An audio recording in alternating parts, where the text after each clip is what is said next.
It's like most of the, I don't want to say like big shots, but even in big financial institutions, at times when you see like cases on TVs or pending investigation of A, B, C, and D, like even on the lineup, you'll always see like the CEOs, when they're being questioned, they're like, okay, we know you probably knew maybe the company is going down.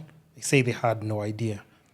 It's very interesting, but during that time, Yeah. you acquired quite a number of shares. Yeah. And then after like a couple of weeks, Yeah. it shoots up. Yeah. So I think it's also, we'll go into the local shares. So just please don't bear with me and don't forget like a chain of thought, because I can get lost with that. Yeah. We always kind of have to be wary of things that are happening inside a company as outsiders. Yes. Because yes, if you don't know what exactly is happening, you might think like, yo, if the shares are dropping, the best thing for me to do would be, let me sell now. Yeah. Count my losses before it even goes.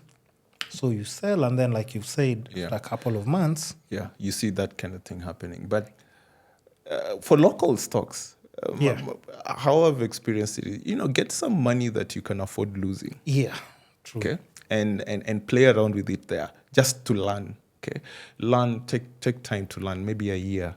Then you'll be ready to put in a bit more and see how to play in that space. So normally my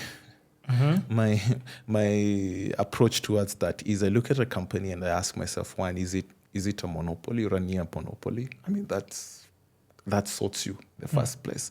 Then you look at the management. I mean, now as a rule of thumb, not even a rule of thumb, but something I've learned out of these experiences, I've noticed the companies whose executive, the CEOs, are very quiet in the media. They don't talk a lot. They're not in the media talking about strategy, talking about sales, talking about, the good things they're doing for the society. Yeah. Those are very stable companies because they don't feel like... Do you want to mention a few for my viewers? Okay, I'll just mention one. A company like Coop Bank. You don't see the CEO a lot talking about... In fact, I bet some of your viewers don't even know his name. I don't know his name. Exactly. No, I can't even put Any idea? He's never really in the media. Yeah. Okay. Talking about strategy, talking about how the company is doing. And you also don't see Coop Bank talking about, how many kids they've taken to school. Yeah. They're just focused on doing their thing. They just do their job. Exactly. Yeah. I love such companies because it means they know what they want to deliver. They don't have to come to you to justify what they want to deliver. They trust in what they want to deliver, and that's it. On the other side of the spectrum, a company who's always all over, be very careful. Yeah. I'm not saying that's the case, but be very careful, especially if they're on and on and on about their strategy, on and on about how they are improving the lives of Kenyans. Yeah. You need to do further research before you buy into it. Before you get into it. Yeah, that's just mine. Yeah. I think it's just the right thing to do. Even when you mention, it just makes sense. Yeah. So that's sort of the things I've learned through my little things I've been doing around that. Then you look at how ambitious they are, how they look at expanding. Okay. Are they just being operating within Kenya? Do they have ambitions to go out? And then how does that look to you as somebody who wants to invest in that company? Because investing in a company is literally buying a company. If you're to buy that company, you're what would you owner. like to see? What would you like to see? It's interesting how inherently we are always very careful in our personal projects that we do. Okay, if you want to buy a shoe, if you want to buy a TV, take time, analyze, see the reviews, everything. Exactly. You ask friends. Even buying a car, you ask friends. Performance, all those kind of things. Service. So why don't you do that for stocks? Actually, suddenly when we go to stocks, we just we take what peers are telling us. Buy Safaricom. It's good. Buy whatever is good, but we don't do that kind of research that we do when I'm buying my own screen. When I'm buying, even when I want to get into a house, Forget buying, renting. Yeah. You know, I do a lot of research on it. A lot. So that's the same thing you need to do for stocks and shares. And like I said, for me, near monopoly, what's the management like? Okay. Then how has the company performed in the last 5 years? I usually base it in the last 5 years. Has it been growth? Yeah. Okay. Or has it been flat? Has it been going down? And then, depending on what your objective is, if your objective is dividends, for example, the last 5 years, have they paid dividends? And if they don't, why?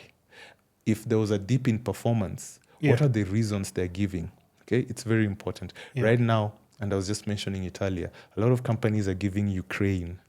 So there was COVID. Yeah. Now they're giving Ukraine. And I'm just thinking, what about Ukraine? Yes. You know, Yes. like explain it better for me. Yeah. Okay. It can't just be that vague, and I have no idea that, what exactly you mean. Exactly. So how are they explaining the dip? And then be very, very ruthless in going for the annual reports that they produce. Okay. Every company listed has a mandate of producing an annual report. Now, the most important thing, yes. However, even on that, Yeah. so just hold that thought. Yeah. But however, you have to understand, like, let's say from your side, Yeah. it could be easier because you have like 15 years experience in being in different financial institutions. Yeah. Somebody like me, I am not going through any financial reports. I can open, but I can assure you I won't really understand a lot of the things that I'm supposed to understand. And that also takes me to like even how I just started educating myself with a lot of just banking investments or just financial instruments that I can put my money into and get returns. There were so many big terms that are being used that if you're not like a financial expert or have that background, it's already like a headache. Yeah. Even before I just came to hold myself to understand, you need to understand what a dividend means and what semi-annual means and what annual means. Yeah. You can get lost because you're focusing on a whole different career path. Yeah. So I might have worked for financial institutions, but in no way am I a banker. So I also struggle with those numbers. So the reason why I'm asking people to go to those books is not so that they understand the numbers, although that is important. It's very important. But you understand the business operation environment. Read that book from the back, because that's where companies put all the bad things that they don't want you to read. It's their duty to report anything bad, like who is suing them, and so. So it's included there. Oh yes. Oh, okay.